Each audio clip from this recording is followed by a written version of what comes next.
జమ్మూ కాశ్మీర్ వద్ద పహల్గాంలో ఉగ్రవాదుల దాడిలో మృతి చెందిన భారత పౌరులకు సంతాపం తెలియజేయడంలో భాగంగా జనసేన అధినేత కొనిదెల పవన్ కళ్యాణ్ పిలుపు మేరకు 3 రోజుల సంతాప దినాలలో భాగంగా పత్తిపాడు నియోజకవర్గం వట్టిచెరుకు మండలం ముట్లూరు గ్రామంలో కొవ్వొత్తులు వెలిగించి శాంతియుతంగా ర్యాలీ చేసి అలానే మౌన దీక్ష కూడా చేస్తూ సంతాపం తెలియజేయడం జరిగింది అని జనసేన పార్టీ గుంటూరు జిల్లా కార్యదర్శి దేగల లక్ష్మణ్ అన్నారు. తెలియజేస్తున్నారు.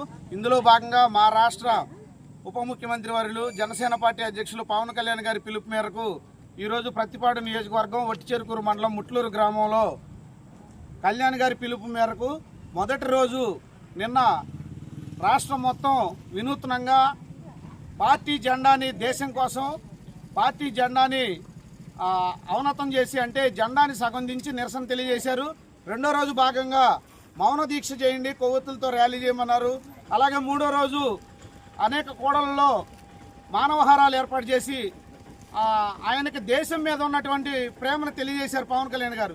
నాకు తెలిసి భారతదేశంలో ఈ దుశ్చర్యను ఖండిస్తూ ముక్త కంఠంతో ప్రజలకు అండగా మనం ఉండాలి, ఏం జరిగినా పవన్ కళ్యాణ్ గారు అనే వ్యక్తి ఉంటారని మరోసారి తెలిసినందుకు ఆయన ధన్యవాదాలు తెలియజేసుకుంటూ ఈ చర్యను ఖండిస్తూ దేశం మొత్తం ఏకతాటిపై వచ్చి ఇక ముందు కూడా ఎలాంటి చర్యలు తీసుకోకుండా నరేంద్ర మోడీ గారి నాయకత్వంలో ఇక్కడ కూటమి ప్రభుత్వంలో చంద్రబాబు గారు అలాగే ఉప ముఖ్యమంత్రి పవన్ కళ్యాణ్ గారి సారథ్యంలో కట్టుదిట్టంగా ఉంటామని తెలియజేస్తూ సెలవు తీసుకుంటున్నాను. బోలో భారత్ మాతా కీ జై, భారత్ మాతా కీ జై, భారత్ మాతా కీ జై.